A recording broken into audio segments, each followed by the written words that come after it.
Over in the pages of Marvel Comics, I think the publisher's key success towards this era of the X-Men has to do with all the long-term plotting that we've seen in the X-Men titles.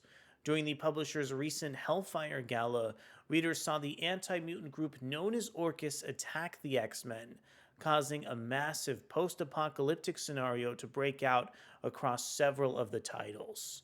My name is Ariko Braddock, and today, let's go ahead and celebrate the dual miniseries closing out the end of the Krakoa series with Fall of the House of X issue 1. Before we get deeper into the video, want to encourage you to consider subscribing to the channel and hitting the like button over on our video. Krakoa has just begun to fight. Mutantkind has never had a greater fall. From the highs of Krakoa, their own glorious nation, a place where they were safe and happy, to the lowest of lows. Outlawed, hunted, killed, most of their kind missing or dead, and now, one of their greatest leaders, Cyclops, is on trial facing a death penalty. Ready or not, the time has come for the X-Men to make their final stand against the forces that have struck them low. The day is now, the place is here. The tale of the house Xavier built will long be told, and few will forget the darkest chapter. From writer Gerry Duggan and artist Lucas Werneck comes half of the story that will bring the Krakoan Age to its conclusion. So Fall of the House of X issue 1 is written over from Gerry Duggan, featuring art from Lucas Werneck. We have colors from Bryan Valenza, letters from VC's Travis Lanham, design from Tom Muller and Jay Bowen, and we have a cover coming in over from Pepe Larraz and Marte Gracia. Really appreciate the fact that Pepe Larraz is back to usher in the end of the Krakoan era by illustrating this gorgeous cover over on Fall of the House of X1, teasing the characters like Colossus and Wolverine that we can see later on over in the issue.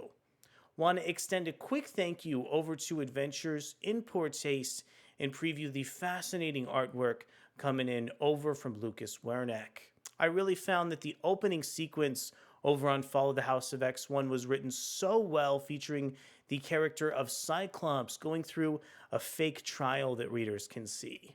One of the best parts about this sequence was how it referenced all the previous X-Men issues that readers have seen really recently, with characters like Sinister and Destiny making surprise cameo appearances. I think there's just so many great and fantastic Easter eggs utilized here that were set up across some of the previous issues over in this series here.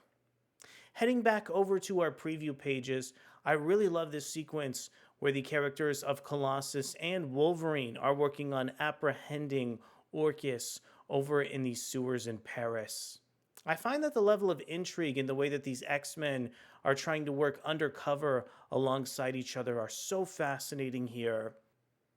Late within the span of the comic book issue, there was a fantastic sequence pitting Orchis directly against Krakoa in a way that I really didn't think possible until experiencing this issue for myself here. While I did find that this plot point was definitely inspired by some recent issues of X-Men Red, I still found it really fascinating to see just how large of an action set piece that Gerry Duggan was hiding over in the background of Fall of the House of X1. I also really found that the curvy and gorgeous artwork over from Lucas Werneck captured the grandiose nature of this set piece to be just as climactic as I think the script calls for here. It was also really fascinating within the final couple pages over in Fall of the House of X1 to see so many plot threads referenced again and again and again within the context of the core X-Men series. It was really thrilling seeing individuals like Juggernaut show up, but it didn't extend just there. There's still several other issues of X-Men that Fall of the House of X is really looking to spotlight and re-explore as the Krakoan Age heads towards its final moments here. So at the end of the day, I think Fall of the House of X issue 1 was just a fantastic comic book that did a great job advancing several individual subplots for our key X-Men heroes.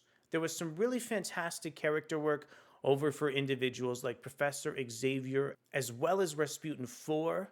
I think Cyclops in particular got some really fantastic character work And it was great to see Gerry Duggan be able to reference so many of his fantastic previous issues of X-Men. I want to know from you, did you enjoy this series as much as I did? What were some of your thoughts over on Follow the House of X? Thank you so much for coming to check out our video review over on Follow the House of X issue 1, and we'll be back to see where this issue is headed in the near future. Thanks so much, and I'll see you soon. Bye.